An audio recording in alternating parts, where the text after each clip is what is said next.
안녕하세요. 오늘은 정신보험에 대해서 한번 알아보겠습니다. 최근에 대중매체를 보거나 아니면 유튜브를 보면서 정신보험을 가입한 사람은 마치 뭔가를 선택을 잘못한 것처럼 얘기하거나 아니면 정신보험을 넣는 사람을 이렇게 분석을 하면서 이건 속은 거다 이렇게라고 얘기를 할 때 저는 안타까워서 이렇게 유튜브를 찍게 되었습니다. 그래서 저는 정신보험은 무엇인가? 그런데 제가 생각할 때 정신보험이 이렇게 문제가 되는 것은 사실 정신보험을 판매할 때 정신보험의 컨셉을 제대로 알고 판매를 해야 되는데 주 기능을 설명은 제일 나중에 하고 보조 기능을 먼저 설명하다 보니까 이런 문제가 생긴 것 같습니다.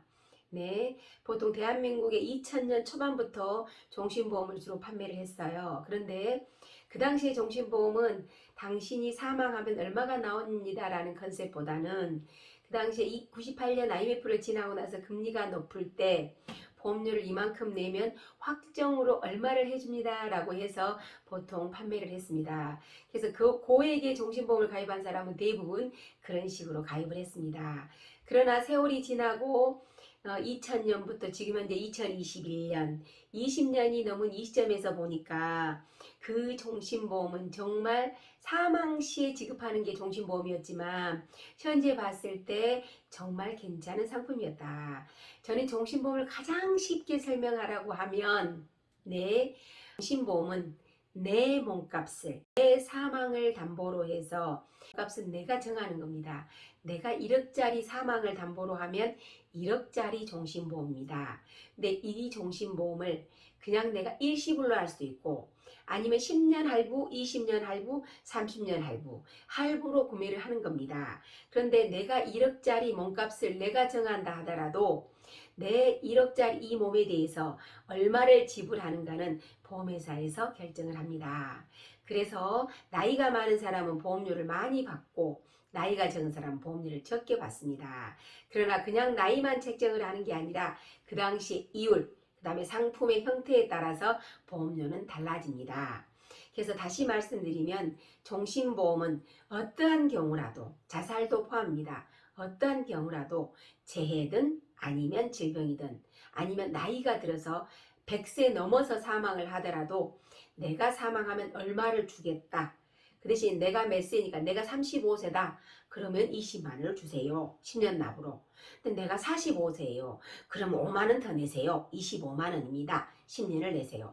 이렇게 해서 나이가 많으면 사망할 확률이 높아지기 때문에 보험료가 많아집니다. 이런 형태로 되어 있습니다. 그러나 금리의 작용도 같이 받기 때문에 제가 2000년에 가입한 정신보험은 1,300만 원을 내고 1억을 받습니다. 지금 제가 가입을 한다고 하면 한 7, 8천만 원을 불입을 해야 1억을 받습니다. 그것은 제가 나이가 들었고 그 다음에 지금은 금리가 낮아졌기 때문에 그렇습니다. 정신보험은 쉽게 말하면 어떠한 경우라도 죽을 때까지 언제까지라도 기간을 정하지 않고 당신이 사망하면 얼마를 주겠습니다. 그래서 일시불로 내시면 싸게 해주고 5년 납으로 해주면 좀만 더 내면 되고 이런 형태로 되어 있습니다. 그러나 저금리 시대가 지속되다 보니까 일부 회사에서는 일시불은 받아주지 않습니다. 그래서 정신보험은 그냥 일반 서민이다 그러면 만약에 내가 사망하면 내 유가족이 남은 가족이 먹고 살 수 있도록 돈을 주는 게 정신보험입니다. 그 다음에 이제 최근에는 너무나 부동산 값이 많이 올라서 내가 집을 20억을 깔고 계신 분, 100억을 깔고 계신 분, 이런 분들이 계십니다. 그러나 부동산에 100을 깔고 계신 분이 내가 현금이나 유동자산이 30억이나 40억이 있다면 문제는 안 되겠죠. 그런데 내 집이 100억짜리인데 금융자산은 10억밖에 없다. 그러면 나중에 내가 사망했을 때 세금을 내는데 문제가 될 수 있겠죠. 그래서 나중에 상속세를 내기 위한 원으로 정신보험을 준비하고 있습니다. 그러나 정신보험을 내가 많이 가입하고 싶어도 많이 받아주지 않습니다. 정신보험 가입할 때는 자기 형편에 맞춰서 할 수 있도록 수입이 많이 없는 사람이 종신보험을 많이 가입하는 것은 절대로 인수가 안 됩니다. 예, 참고로 알고 계시면 될 것 같고요. 그 다음에 예를 들어서 연금을 넣을 것인가 종신을 넣을 것인가, 간혹가다 유튜브를 보면 종신을 넣으면 절대 안 된다라고 얘기를 하는데, 저는 30년을 보험회사 몸담은 사람으로서 저는 연금보다는 30세인 사람이 뭔가를 준비를 한다고 하면 종신보험을 가입하는 게 맞다고 저는 개인적으로 생각을 합니다. 왜냐하면 연금은 지금 30세의 연금을 다는 게 아니잖아요. 예, 연금은 연금일 뿐. 로 가입하는 게 종신보험이다. 왜냐하면 종신보험은 당장 제가 1억짜리를 할부로 20만 원을 넣습니다. 할부로 20만 원을 한 번 넣습니다. 내가 어떠한 경우라도 사망 시 1억이 나옵니다.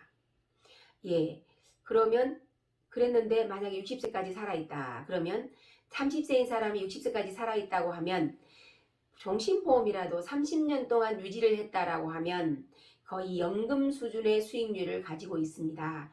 그 재원을 가지고 연금으로 쓰시면 됩니다. 그 대신에 연금을 가입하지 않고 종신을 가입한 사람이 가입한 지 얼마 안 돼서 5년이나 6년 이후에 해지를 하려고 하면 연금보험에 비해서 환급률이 낮습니다. 이런 부분은 특히 참고를 하셔야 됩니다.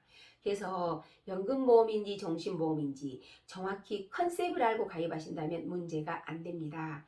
그러나 컨셉을 제대로 모르고 그냥 이게 연금보다 좋아요라고만 하고 가입을 했을 때 중도에 해지하면 문제가 될 수 있습니다. 예, 그래서 그런 부분을 잘 아시고 가입하시는 게 좋을 것 같습니다. 예. 그 다음에 종신보험을 얼마를 가입할 것인가, 그걸 한번 생각 한번 해봅시다. 네, 종신보험은 아이를 임신하고 아이보험, 어린이보험, 아이 태아보험을 가입할 때 아이를 위해서 뭔가를 하나 해주는 게 가장 좋습니다. 종신보험을 가입하는 게 가장 좋고요. 아니면 종신보험은 너무 부담된다 하면 그 아이가 지금 뱃속에 있다 그러면 30살까지 책임지겠다 그러면 30년 정기보험, 아니면 나는 아이가 20살까지만 책임을 지겠다 이러면 20년 정기보험, 종신보험보다는 훨씬 더 쌉니다. 그래서 나는 아이를 끝까지 죽을 때까지 물려주기보다는 아이가 성장할 때까지 보장을 해주겠다 하면 정기보험을 하시면 됩니다. 그러면 얼마를 할 것인가, 그거는 내가 납입할 수 있는 여력에 따라 준비를 하시면 됩니다.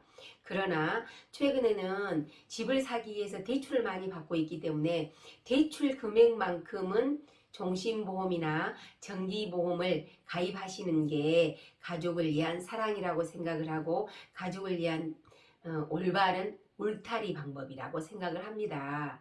그래서 그냥 무작정 말하는 종신보험 그거는 나빠요 이게 아니라 종신보험에 대해서 제대로 한번 듣고 제대로 알고 가입하시는 게 좋을 것 같습니다. 종신보험은 엄마로서 아빠로서 아니면 가장으로서의 책임을 다할 수 있는 수단입니다.